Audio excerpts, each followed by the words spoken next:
Breaking news. Canada and Germany have signed a €400 million green hydrogen deal.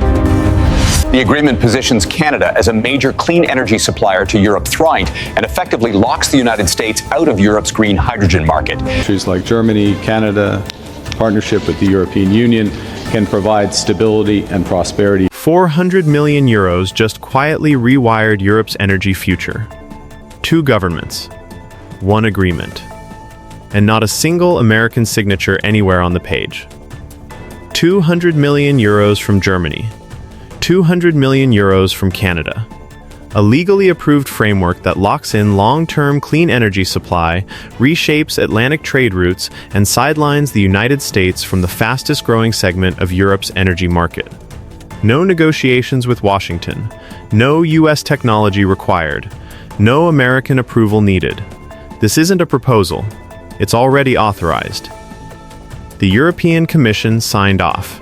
The funding mechanism is active, the infrastructure timeline is aligned, and the implications are far bigger than hydrogen alone. This deal changes who Europe trusts for strategic energy in the next decade. The approval came mid-January when the European Commission cleared Germany's €400 million support package under EU climate and energy state aid rules. That single decision unlocked the flow of public money into cross-Atlantic energy infrastructure connecting Canadian production directly to German industry. Not Lang. Not transitional fuel. Renewable hydrogen, produced with near zero emissions and delivered under binding offtake agreements. Germany's motivation is brutally practical. Its steelmakers, chemical plants, and heavy manufacturers are running out of time. EU law mandates deep emissions cuts by 2030. Coal is out. Russian gas is gone. American long was always temporary. German industry needs clean hydrogen at scale, with predictable pricing, guaranteed delivery, and political stability behind it. Canada checked every box. Newfoundland became the pivot point. A place once considered remote now sits perfectly positioned between European demand and North American supply. Powered by massive hydroelectric systems, the region can produce hydrogen continuously, not intermittently. No solar downtime. No wind volatility. Just steady renewable electricity converted into industrial fuel. 300 megawatts of electrolysis capacity form the backbone of the project. That scale isn't symbolic. It produces around 15,000 tons of renewable hydrogen annually in its first phase.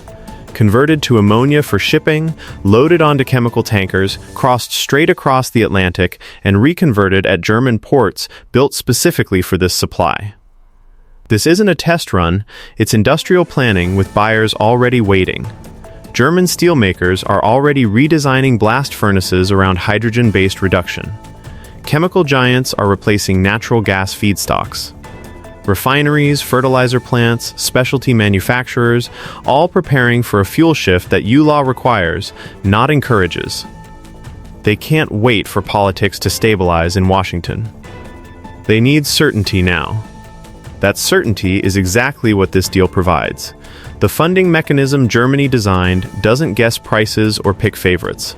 Canadian producers bid the minimum price they need to operate profitably.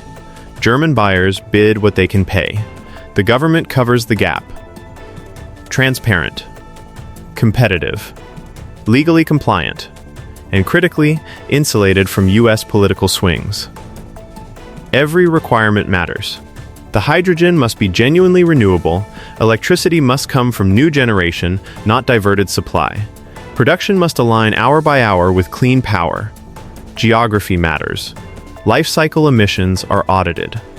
Canada meets those standards cleanly. American alternatives struggle. Location alone tilts the economics. Newfoundland is closer to Northern Europe than most U.S. production zones. Fewer days at sea. Lower shipping costs. Lower emissions per ton. Existing port infrastructure already rated for chemical exports. No billion-dollar rebuilds needed. Europe didn't choose Canada out of sentiment.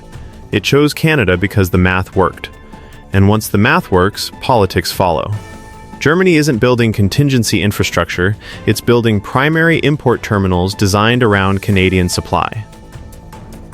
Wilhelmshaven, Brunsbüttel, billions already committed. Pipelines routed directly to industrial clusters, facilities timed to be operational before Canadian shipments arrive. That's not flexibility. That's commitment. Now look at what's missing from this picture. The United States. American Ling helped Europe survive an emergency after Russia's invasion of Ukraine. But survival fuel isn't future fuel. Ling carries emissions, price volatility, long shipping routes, and increasing political risk. Europe doesn't want to replace one dependency with another.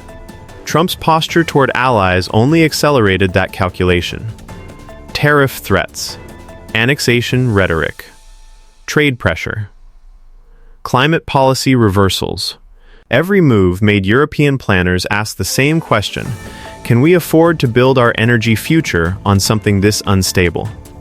Canada answered with contracts instead of threats. This is where the $400 million matters most. It's not just money, it's a signal. A declaration that Europe's clean energy partnerships will prioritize reliability over leverage, rules over improvisation, long-term alignment over short-term advantage, and this is only phase one. If these facilities perform as planned, expansion is already mapped. Gigawatt-scale projects.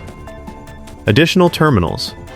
More European buyers, France, the Netherlands, Belgium, already watching closely. Europe is building a supplier network, not a single dependency. Once that network is in place, it doesn't unwind. Steel plants don't retool twice. Ports don't rebuild every decade. 30-year offtake contracts lock behavior. Infrastructure creates gravity. Even if American policy changes tomorrow, the market will already be spoken for. That's the strategic cost Washington underestimated. The EU's Renewable Energy Directive isn't optional. By 2030, nearly half of industrial hydrogen must be renewable. By 2035, even more. Companies that fail don't get exemptions. They get fines, shutdowns, or lost permits. Canadian hydrogen qualifies cleanly. American fossil-based alternatives do not.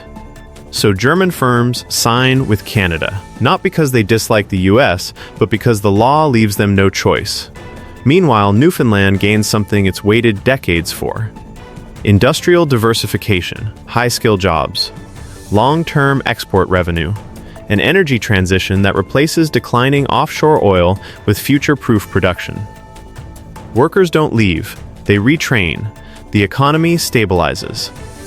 Contrast that with what the United States offered Canada recently. Trade pressure. Market threats. No shared industrial vision. No long-term partnership. Europe offered development. Washington offered leverage.